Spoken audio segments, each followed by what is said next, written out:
Well, good morning, everyone.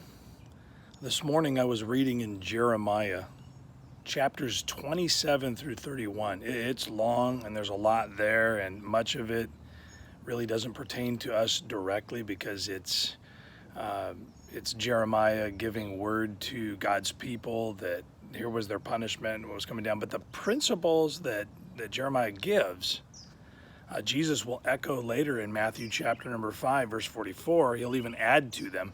And so what I wanted to do is just kind of go through this with you because it really does make sense for the time we live in. He says that, listen, the time period you're going to go through, whether you are personally responsible for the things the nation did, you're going to have to go through them. And the people who obey what I tell you to do in these circumstances, you will be the ones that fare the best. And so what he tells them to do is to pray for the city in which they're held captive. Pray for that city.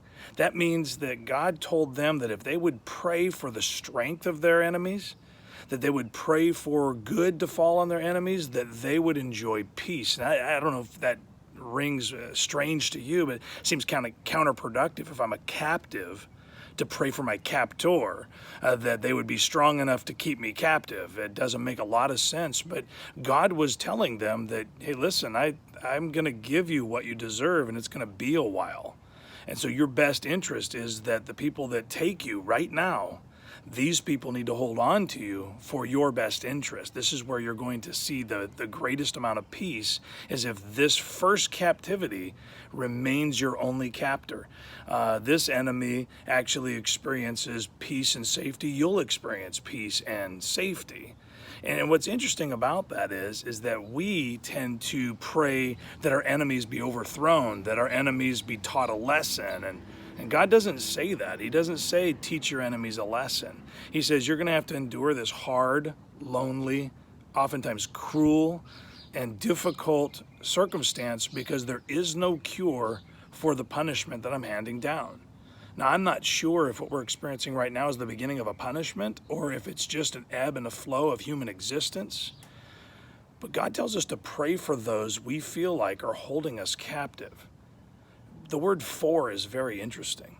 The word for doesn't mean pray they'll be overthrown, pray that they'll get tripped up and be voted out of office. The word for means to pray good for them. In fact, Jesus in Matthew 5:44 says, not only do you pray for them, but you love them and you do good to them, even those that persecute you. And so I want to help all of us today by just saying this in your prayer today. Pray for our city councils in the city you live in. Pray for our county officials. Pray for our governor in the state of California, who we don't necessarily believe is acting in a faith-based best interest. I wouldn't want to be any of these people that have to make these decisions. I wouldn't want to have to carry this burden. And so we need to, out of respect for the Lord, pray for them, that they would be experiencing peace. Because when they experience peace, God is going to be directing their lives in ways that our anger, our hatred, our bitter treatment of them could ever possibly do. This is kind of universal. When we see a group of people that doesn't identify with us and maybe even isn't nice to us, we need to pray for them. God doesn't tell us to pray that people be destroyed. Tells us to pray that people be saved. Isn't that the ultimate peace that anyone could experience? And so my encouragement to you today, labor through Jeremiah 27 through 31. It's a tough read, especially if you don't know where it's coming from. But glean out some of those little truths there.